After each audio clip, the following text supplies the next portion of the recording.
अतः 19वां अध्याय। पार्थिव शिवलिंग के पूजन का महात्म्य।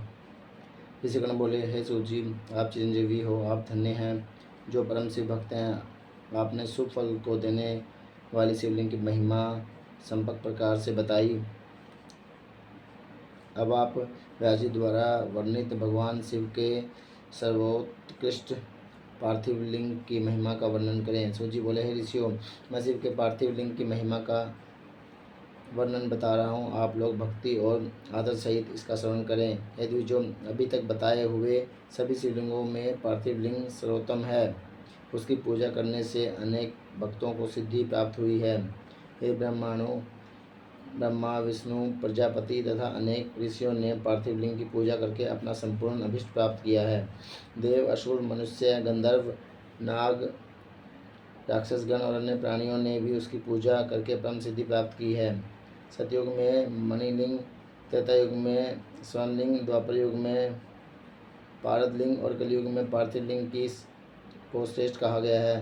भगवान शिव की सभी 8 मूर्तियों में पार्थिव मूर्ति श्रेष्ठ है। किसी अन्य द्वारा न पूजी हुई पार्थिव मूर्ति की पूजा करने से तपस्या से भी अधिक फल मिलता है। जैसे सभी देवताओं में शंकर श्रेष्ठ और श्रेष्ठ कहे जाते हैं, उसी प्रकार सभी लिंग मूर्तियों में पार्थिव लिंग श्रेष्ठ कहा गया है। जैसे सभी नदियों में गंगा ज्येष्ठ और श्रेष्ठ कही जाती है, वैसे ही सभी लिंग मूर्तियों में पार्थिव लिंग श्रेष्ठ कहा जाता है। वैसे सभी मंत्रों में प्रणव महान कहा गया है, उसी प्रकार शिव का यह पार्थिव लिंग श्रेष्ठ, आराध्य तथा पूजनीय होता है। जैसे सभी वर्णों में से ब्राह्मण श्रेष्ठ कहा जाता है, उसी प्रकार सभी लिंग मूर्तियों में पार्थिव लिंग श्रेष्ठ कहा जाता है। जैसे सभी पुरियों में काशी को श्रेष्ठम कहा गया है, वैसे ही सभी शिवलिंगों में पार्थिव लिंग श्रेष्ठ कहा जाता है। जैसे सभी व्रतों में शिवरात्रि का व्रत सर्वोपरि है, उसी प्रकार सभी शिवलिंगों में पार्थिव लिंग सर्वश्रेष्ठ कहा जाता है। जैसे सभी देवियों में शैवी शक्ति प्रधान मानी जाती है, उसी प्रकार सभी शिवलिंगों में पार्थिव लिंग प्रधान माना जाता है।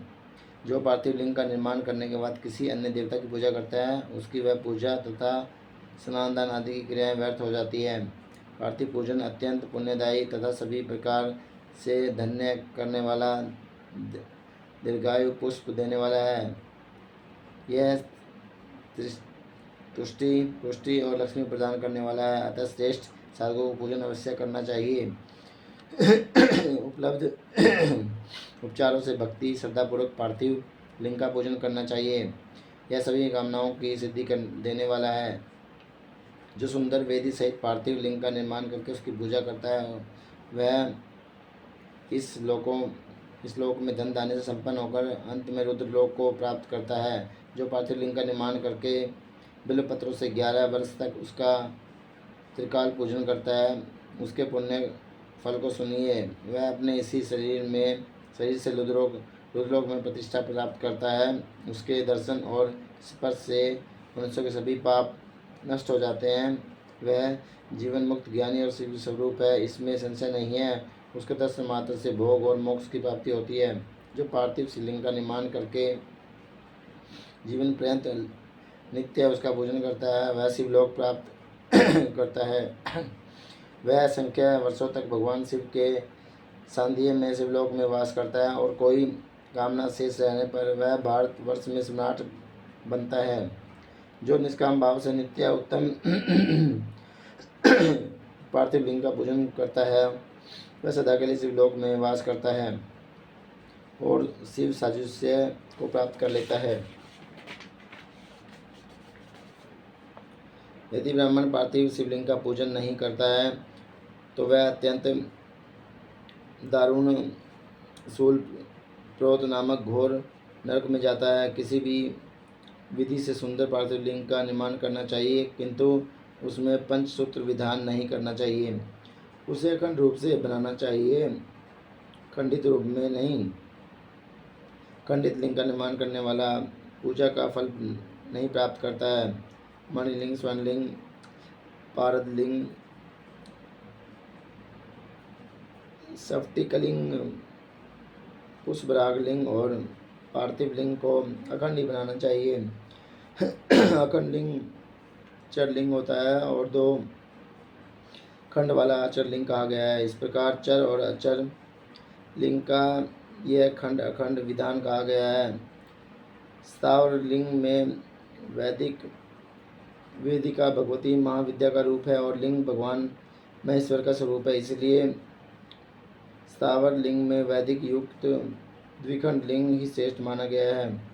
द्विखंड स्थावर लिंग का विधान पूर्वक निर्माण करना चाहिए। शिव सिद्धांत के जानने वालों ने अखंड लिंग को जंगल लिंग माना है। अज्ञानतावश ही कुछ लोग चर लिंग को 2 खंडों में बना लेते हैं। शास्त्रों को जानने वाले सिद्धांत मर्ग मुनिजन ऐसा नहीं करते। जो मूर्जन आचार लिंग को अखंड तथा चरलिंग को द्विखंड रूप में बनाते हैं उन्हें शिव पूजा का फल नहीं प्राप्त होता। इसलिए अत्यंत प्रसन्नता पूर्वक शास्त्रोक्त विधि से चरलिंग को अखंड तथा अचरलिंग को द्विखंड बनाना चाहिए। अखंड चरलिंग में की गई पूजा में संपूर्ण फल की प्राप्ति होती है। द्विखंड चरलिंग की पूजा महान अनिष्टकार कही गई है। उसी प्रकार अखंड अचरलिंग की पूजा में कामना सिद्ध नहीं होती, उससे ही तो अनिष्ट प्राप्त होता है, ऐसा शास्त्र विद्वानों ने कहा है। इति शिव महापुराणे प्रथमा विंध्येश्वर संहिता साध्य साधन खंडे पार्थिव शिवलिंग पूजन महात्म्य वर्णन नामक 19वां अध्याय। इस प्रकार से शिव महापुराण के अंतर्गत प्रथम विंध्येश्वर संहिता के साध्य साधन खंड में वार्षिक पार्थिव शिवलिंग के पूजन का महात्म्य वर्णन नामक 19वां अध्याय पूर्ण हुआ।